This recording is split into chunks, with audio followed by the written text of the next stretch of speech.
Hello, I'm Dr. Peter Martone, and I just want to say thank you for taking the time to watch this video.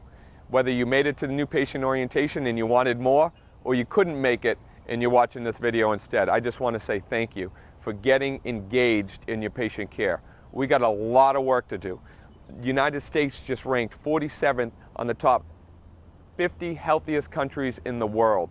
We are getting sicker and sicker and sicker, and nobody's doing anything about it. We're all living in this paradigm of, increased death through diabetes. Obesity is on the rise. We take the most amount of medication out of any other country in the world to prevent heart disease, right? Aspirin, Lipitor or cholesterol medication, and blood pressure medication, and still the leading cause of death in the United States is heart disease.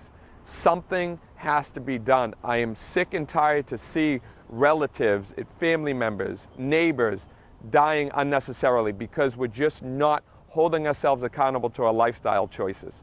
The number one determining factor on how healthy you're going to be is your daily habits. What are you doing ritualistically on a daily basis to make sure you are living the lifestyle that you deserve or the lifestyle that you want? You got to be there for your kids. And children, we see them too.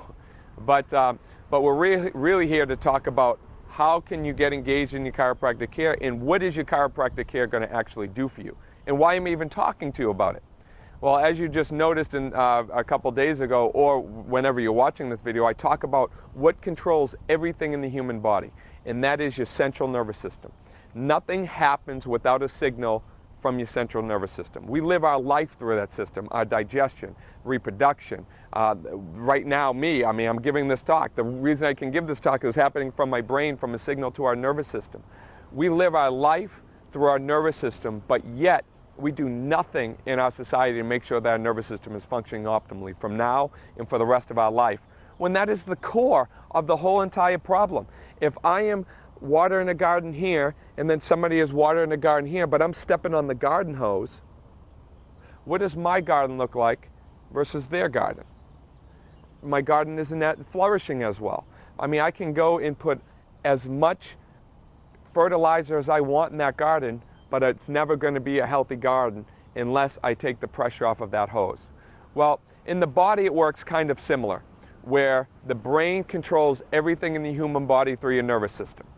Then you have your nervous system, which is protected by your spine, and then your spine protects itself by the muscles. So it's a whole system that's set up to protect that central, that core. And when the spine is out of alignment, it can interfere with the function of the nervous system. And when you interfere with the function of the nervous system, as we know, that affects everything, so your health is directly affected. And the spine is set up like a fuse panel, where there are specific areas in the spine that go to specific places. For instance, up here in between T2 to T4, that area goes to your heart, also goes to your lungs. Down here goes to your digestion. Lower back to lower digestion, goes to reproductive organs. So everything is mapped. So when I look at the spine and I'm going down somebody's spine, I'm looking for the fuse panel. I'm looking to see where the fuses are blown. That is how I can tell if something is wrong with you. You come in the first visit, and I'm going down your spine, and I'm pressing down, and I'm saying, do you have allergies? Do you have asthma? Do you have reproductive issues? And it's blowing your mind because you're like, how the heck did you know all this stuff? Even if you don't write it down. And it is because I am able to look at the spine, see where the fuses are blown, and then work backwards. So we utilize technology in the office which can pinpoint exactly where the nerve interference is. And then what we do is we put you through a series of care, and then we retest and see exactly how your body is responding to care. So remember when we just talked about the subluxation, where if I'm watering a garden here and you're watering a garden here and I'm stepping on the garden hose. Well, in the body, when the bone is moved out of alignment, putting pressure on a nerve, we call that a subluxation. And when you're subluxated, that affects your health and well-being directly.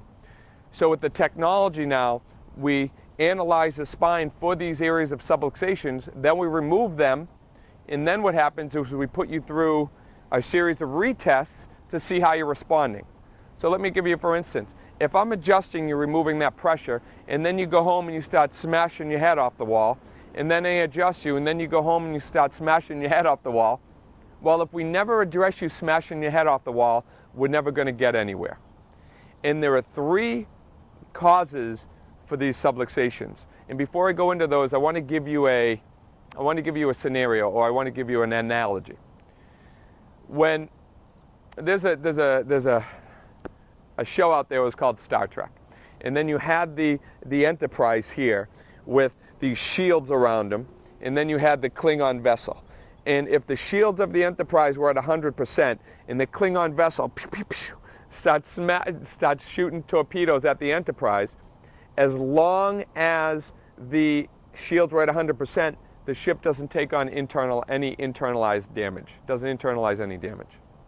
So now, if you continue to expose that ship to stress, those torpedoes, what's going to happen is you're going to start to break down the shields. And if the shields are now down to 50%, when you start to shoot the torpedoes, the ship is now internalizing 50% of that damage. And then if you continue to hammer the ship in the shields with external stresses from the torpedoes, the shields will eventually fail, go down to 0, and then once you shoot that one torpedo up, forget about it, the Enterprise blows up. So that is very similar to what happens in the body. Your body has this resistance to the external environment, basically your shields. And there's stress where you have, toxins that you take internally. The sun's rays, there's emotional, physical, and biochemical stresses that we are exposed to on a daily basis that our body has to adapt to. And because your nervous system is controlling everything, your nervous system is your protection. So there's a principle that says if you can analyze how healthy somebody's nervous system is, you can then, in a sense, get their shield reading or get their protection. And what we do, that technology that we have, we come up with a number. It's called the Neurospinal Functional Index.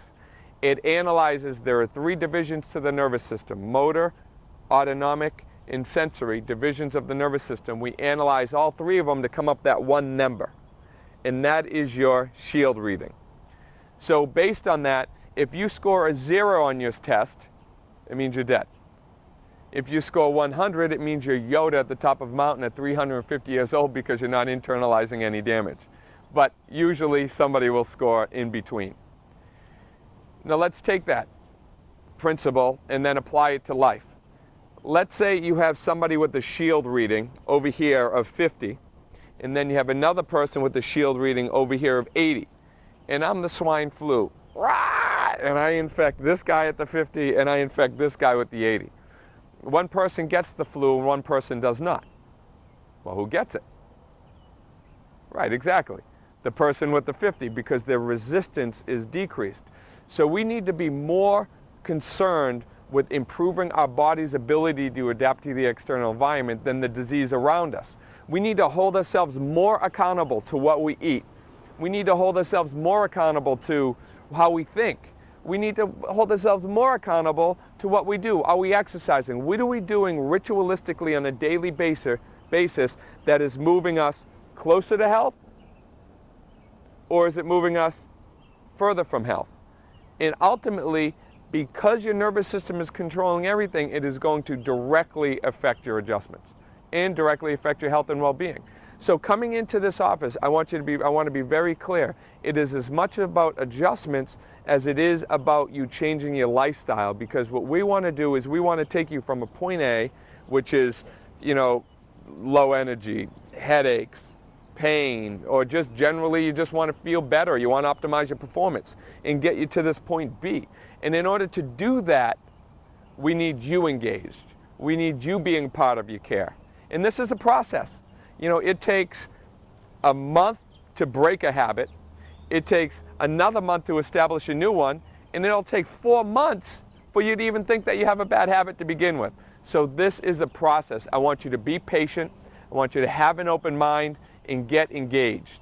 And it's always very, very helpful to have your family members and your loved ones involved with you, because a support team is good. So I really, really hope that you can make it to the class. I hope this gives you the information that you have, that this gives you enough information to be able to make the right choices moving forward. But really, ask questions, get engaged. This is an interactive healing experience. It's me and you and our team helping you achieve the lifestyle that you want and that you deserve. Thank you for your patience, and thank you for listening. I look forward to seeing you in the office soon.